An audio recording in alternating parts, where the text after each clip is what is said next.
संवाद विद प्रीति चौहान पे आपका स्वागत है। यदि आप चैनल पर नए हैं तो कृपया इसे सब्सक्राइब कीजिए और बेल आइकन को प्रेस करके ऑल पर क्लिक कीजिए ताकि आपको आने वाले वीडियोस की नोटिफिकेशन सही समय पर मिलती रहे। नमस्कार, आज हम बात करेंगे श्रीमद् भगवद गीता जी के 4 श्लोकों की, दूसरे अध्याय के श्लोक 33, 34, 35 और 36 की। जैसा कि हमने पहले बताया कि श्लोक 11 से 30 में श्री कृष्ण अर्जुन के शोक का निवारण करते हैं। श्लोक 31 और 32 में वो अब उसके भय का निवारण करना प्रारंभ करते हैं और उसे बताते हैं कि यह युद्ध उसे धर्ममय युद्ध है यह और वो उसे स्वतः ही प्राप्त हुआ है तो उसे करना चाहिए। आगे की जो ये 4 श्लोक हैं, श्लोक 33, 34, 35 और 36, वो यह बताते हैं कि युद्ध ना करने से क्या हानि होगी, क्या नुकसान होगा।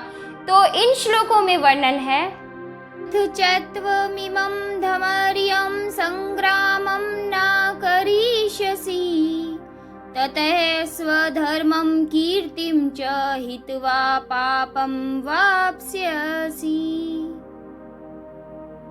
अकीर्तिं चापि भूतानि कथयिष्यन्ति ते अव्ययां सम्भावितस्य चाकीर्तिर्मरणादतिरिच्यते भयाद्रणादु परतं मंस्यन्ते त्वां महारथा येषां च त्वं बहुमतो भूत्वा यास्यसि लाघवम् अवाच्यवादांश्च बहुन वदिष्यन्ति तवाहिता निन्ददन्त सत्त्वसामर्थ्यं ततो दुःखतरं नु किम्।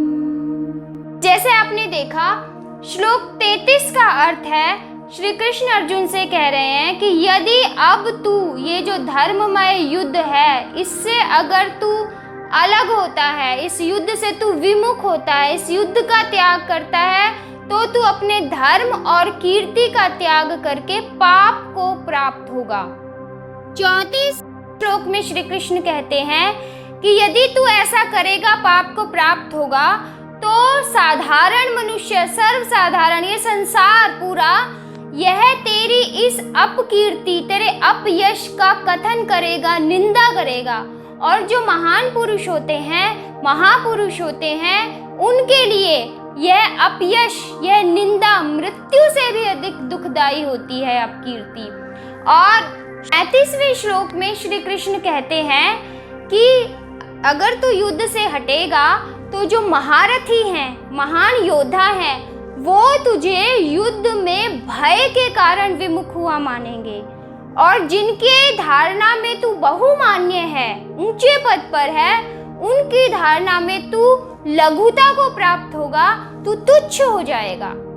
और अगले श्लोक 36वें श्लोक में श्री कृष्ण कहते हैं कि तेरे शत्रु तेरे सामर्थ्य की निंदा करेंगे और वो निंदा करते हुए ना कहने वाली अनेकों ऐसी बातें कहेंगे जिनसे तुझे बहुत अधिक दुख होगा और उन बातों को सुनने से बढ़कर दुख, कष्ट, पीड़ा क्या हो सकती है।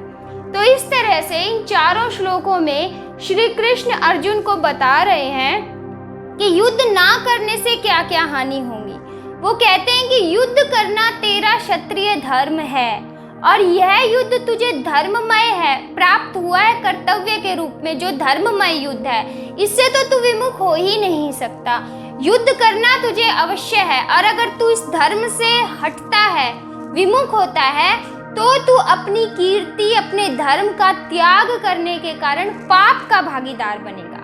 एक क्षत्रिय के लिए प्राप्त हुआ युद्ध छोड़ देना, उससे विमुख हो जाना सबसे बड़ा पाप है। और यदि तू ऐसा पाप करता है तो मनुष्य, देवता, गंधर्व, किन्नर सभी, जितने भी सर्वसाधारण भी, क्योंकि जितना व्यक्ति अधिक लोकप्रिय होता है, जितना अधिक व्यक्ति प्रतिष्ठित होता है, उसके बारे में लोग चर्चा करते हैं, बात करते हैं।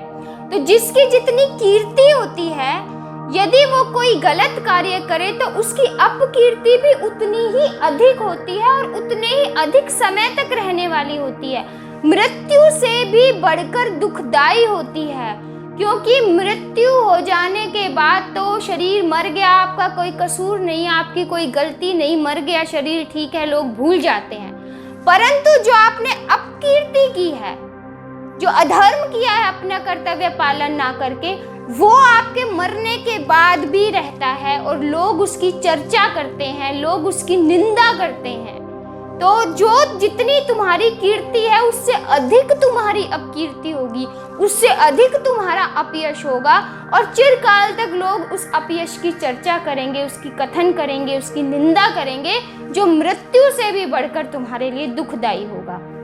तो वो ये कहते हैं कि जो महारथी हैं, बड़े योद्धा हैं, वो क्या कहेंगे। अभी तो सर्वसाधारण की बात की कि हर व्यक्ति तुम्हारी निंदा करेगा, क्योंकि जो जितना अधिक प्रतिष्ठित है उसकी उतनी ही अधिक निंदा होती है, जो उसकी जितनी अधिक कीर्ति है उसकी उतनी ही अधिक अपकीर्ति होती है।